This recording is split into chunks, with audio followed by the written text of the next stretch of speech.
right. First and foremost, I want to give all praises, honor, and glory to Yahweh, Bashem Yahushua, Bashem Kakwadash. Second, I want to give double Salaki. Second, I want to give double honors to the apostle of Jesus well.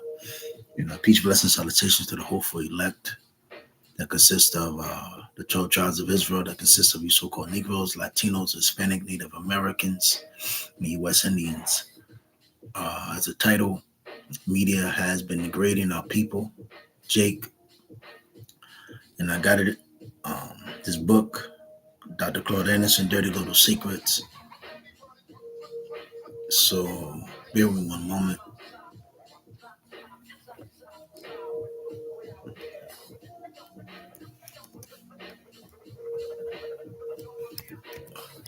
Let me get Ezekiel.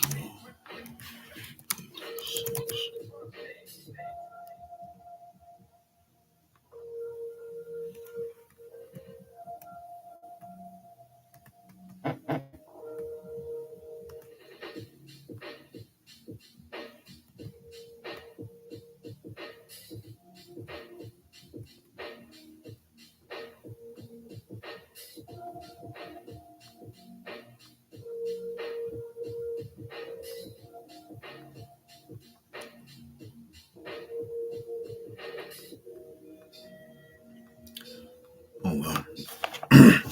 I'll get it. So, this is in Dr. Claude Anderson book again. You must read because you got Esau with his dirty little tricks, his witchcraft and his sorcery. Here it is. Esau is destroying, messing up the world, turning things upside down, making everything perverse. Let me see something.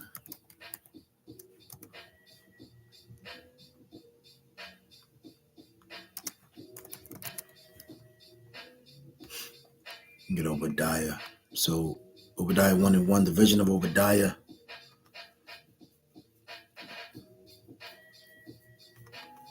It said, thus said the Lord, power Yahweh concerning Edom. We have heard a rumor from the Lord, and an ambassador sent among the heathen.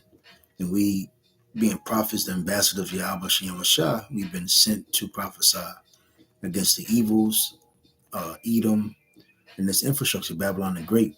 Arise ye, and let us rise up against her in battle. Behold, I have made thee small among the heathen, thou art greatly despised. And these nations are waking up to the fact that Esau, the so-called white man, is a problem of the earth. And what they've been doing, they're using the media, TV, witchcraft, and the sorcery to pretty much blind the mindsets and destroy the minds of these people to really believe in, other people are the problem. Esau is the bully. Esau plays the bully, and then he plays the victim. But I'm going to read this article in page 213. It says, media routinely degraded blacks. It says, throughout the Reconstruction period, and that's actually a good period to really look upon. A lot of bloodshed, very bloody. That was, I believe, the 1800s, going into the early 1900s, into the Jim Crow era. So it says, major social economic forces used the print media to maintain the status quo on black people. One of the scriptures talks about how had the gold becomes dim, etc. Because prior to what people really believe, at one point, so-called black people were was on high. I'm not saying on high, but they were doing their thing. They had their thing. They had shit in order, regardless of the hardships in slavery and all the atrocities and adversity they had to go through. The so-called black people here in America, they really had certain things going on. They was getting things. They were producing productive, maintaining power, maintaining money, funds, etc. And they were building, cities, towns, and they were thriving. It wasn't only just Oklahoma. There was many towns in America, which they don't like to push and they don't tell you about. Because again, they want you to think so-called black people are dumb. So the so-called white man is justified in doing it, doing being a bully and then playing a victim and then being a hero. Like this new thing now is black fatigue. Well, Esau, you created black fatigue. So it says using so throughout the Reconstruction period, major social and economic forces used the print media to maintain the status quo on black people, using negative stories, cartoons, and product advertisements. From the social section to the newspapers and magazines used labels, names, and language that were outright racist. These terms included nigga, darky, coon, pickaninny, mammy, buck, uncle, aunt, yellow hussy, and light complexion yellow man. They affixed names to blacks that poked fun at them, such as Colonel, Senator, Sheriff. Yeah, that's funny. Apollo, George Washington, and Napoleon Bonaparte. And it says many of these images were further exaggerated and promoted commercially on postcards, calendars, outdoor billboards, and consumer products like pancake flour, rice soap, tobacco, and dolls. Lacking competitive print media, political power, and their own independent economic structure, Black Americans were totally vulnerable and, and incapable of countering the negative media images. And this is why, if you don't do your diligent search, if you don't really study your history, you will fall for the narrative of your enemy. And this is why, me growing up in the '90s, they was able to push that gangster rap, gangster mentality, hood culture, drugs. We all niggas, black niggas were thugs, criminals, gangbangers, drug pushers, drug lords, and like for instance, which always used to piss me off growing up. And I used to say that even prior to the truth, I used to say, I used to always be like, yo, why they always push King of New York or um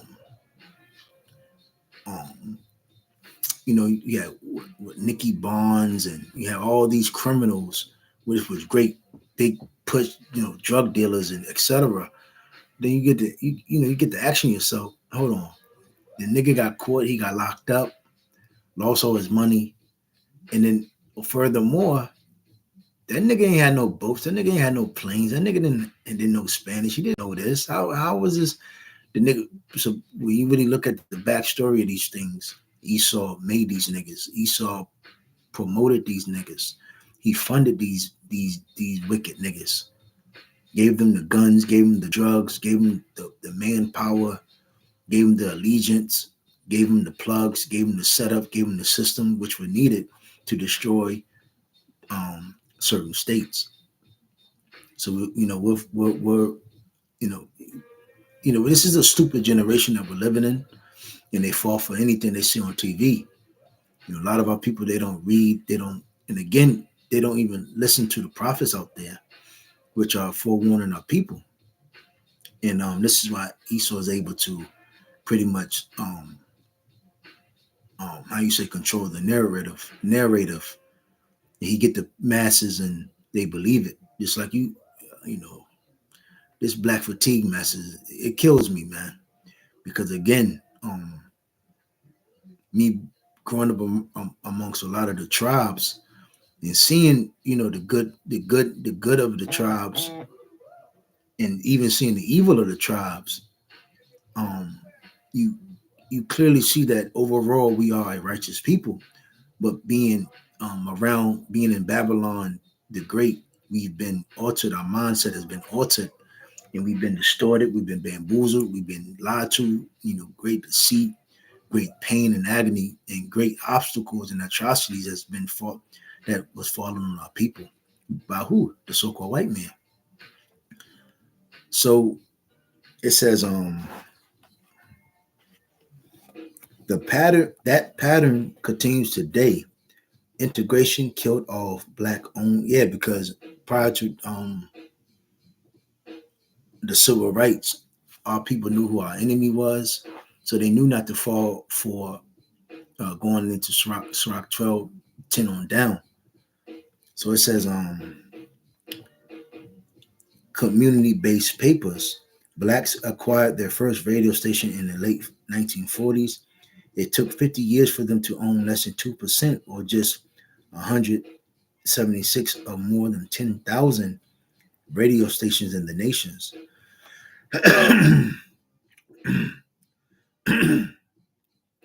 The 1996 Telecommunications Act, passed by Congress and signed into law by President Clinton, stripped blacks of their meager gains. The act lifted radio worship on Salaki. The act, see what I'm saying? A lot of the legislations and different strategic plans, let us cut them off from being a nation. The snares and the traps. So it says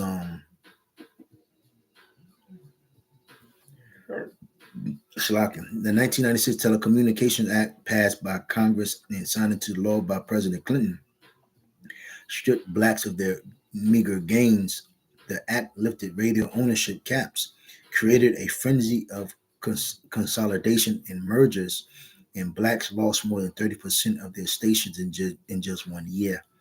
At the current rate that black stations are being bought up and forced out of business, blacks will again be inconsequential in the media business with capital. So again, um, one thing is how Esau came into power is what? Through propaganda. And also, me and a brother Matatai was watching how those how you said the Mayans, um Aztecs, the Incas, and those so-called Indians of South America, Brazil. One of the reasons how they was able to be pretty much divided and justified to being slaughtered, because Esau painted the propaganda and the narrative in the agenda that they were savages. And even to this day, you still got the people that say, "Oh yeah, the Indians were savages. The Indians were savages." Well, unless you did your history and you read up, you did your diligent search, how the fuck do you know that? One reason why a lot of those men, a lot of these people that went to war are coming back messed up. I'm talking about recently, going back to the Iraq. We all know about the Iraqi war. I think with Joe, what was it? Bush. Yeah, I believe Bush. After 9/11, they propagate through propaganda, made everybody hate Ishmael, the so-called Arabs, and they was able to go into the Middle East and take resources. Now, a lot of men that fought, they was eager to go to war because they knocked down the Twin Towers, but that was your own government. And now that a lot of these people coming back to America being taken advantage of, they saw there was never no weapons of mass destruction. It was all lies. So now you feel empty and lost. Well, that's our people, so-called blacks, Latinos, Hispanic, Native Americans. They was all given propaganda, sold propaganda, lies, and deceit. And now, our people actually believed those things and fell straightforward, fell for the messages. Like, for instance, the so-called black woman as well. They had, the stereotypical black woman. Well, she fell for it. And now everything that Esau said that she fell for it. And now look at her. She's not looking so good. Well, that's all people as a whole. They're not looking so good because they felt, and like, for instance, right? Like I said, growing up, I seen the good and I seen the evil of Israelites. Well, they never showed the good of our people. They always showed the evil, the bad, you know, the jakes that they could compromise into doing evil and pushing wicked agendas, which was beneficial to the so-called white man's hands, not the benefit to our people. Because again, we got, Jake is, like, for instance, Jake built America.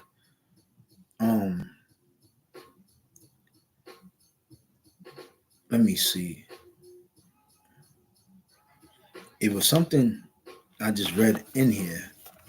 It might have been something else, but it pretty much talks about how we pretty much built up every damn thing here in America. But I can't find it right now. But it says, I'm finishing on. It says, with capital so firmly fixed in the white community, it is no wonder that whites own more than 97% of all the country's radio stations. Yeah, because like one that thing about BET,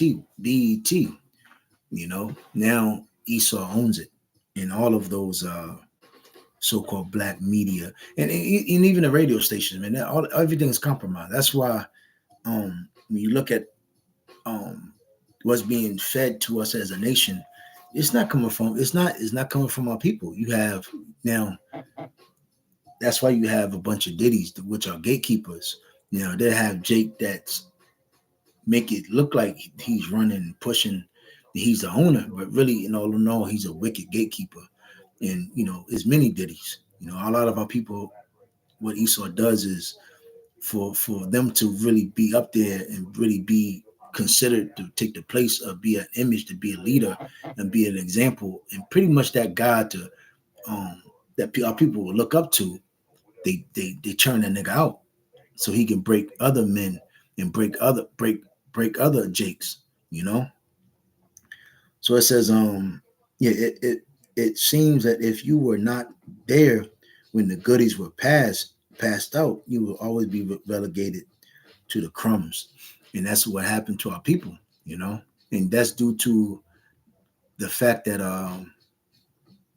Esau was able to control 90 pretty majority of the print press, the news, the media, etc.